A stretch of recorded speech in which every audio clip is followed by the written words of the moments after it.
et bienvenue sur une nouvelle vidéo de J'ai-un-doute.com. Dette publique, dette privée, plan de sauvetage, plan d'austérité, des mots qui font partie de notre quotidien depuis un moment. Pourtant, nous ne sommes pas sûrs que tout le monde comprenne vraiment de quoi il s'agit. Les médias ont fait comme d'habitude leur travail de lavage de cerveau, et sur ce sujet, on peut dire qu'ils ont bien réussi. Ils utilisent toujours des termes trop compliqués pour expliquer la situation, et ce que tout le monde retient, c'est que l'économie de notre pays va mal et qu'il faut appliquer des mesures strictes et désagréables pour sauver la situation. On a toujours des coupables habituels qui sont les malades, les chômeurs. Mais la réalité est tout autre. Essayons d'apporter un peu de lumière sur ce sujet. Donc, en 2008, les banques se sont retrouvées dans une situation très délicate à cause de leur irresponsabilité et avidité. Les États se sont retrouvés face à un choix très difficile, laisser les banques subir les conséquences de leurs actes et laisser l'économie s'écrouler avec des conséquences désastreuses pour tous, ou les sauver en s'endettant dangereusement. Le choix démontre une triste réalité. Les banques tiennent l'État par les bijoux de famille car ce sont ces dernières qui contrôlent l'économie. Il vous faut regarder le documentaire L'argent dette pour comprendre le pourquoi du comment.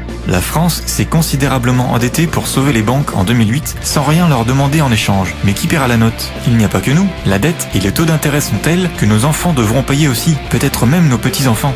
Maintenant, comprenez-vous pourquoi le terme dette publique a envahi les médias depuis 3 ans? Jetons un œil du côté de l'Espagne. Leur dette publique est relativement basse, environ 68% du produit intérieur brut. Ce n'est pas l'État espagnol qui se trouve en difficulté actuellement, mais les banques espagnoles qui sont endettées jusqu'au cou. L'État espagnol a choisi de sauver ses banques et va emprunter des sommes astronomiques pour donner cet argent aux banques. Et voilà, la dette privée est transformée en dette publique. En effet, l'argent que l'État espagnol emprunte aujourd'hui pour sauver les banques sera remboursé par le peuple espagnol. Logique, puisque c'est l'État qui fait l'emprunt. C'est possiblement la plus grosse escroquerie dans l'histoire de l'humanité. Les médias et nos chers hommes politiques auxquels nous faisons aveuglément confiance nous ont trahis. Renseignez-vous sur la loi Pompidou-Rothschild ou loi de 73 et ses versions plus modernes comme l'article 104 du traité de Maastricht ou l'article 123 du traité de Lisbonne. Nous finissions sur cette citation d'Henry Ford, passée complètement inaperçue, mais qui en dit long.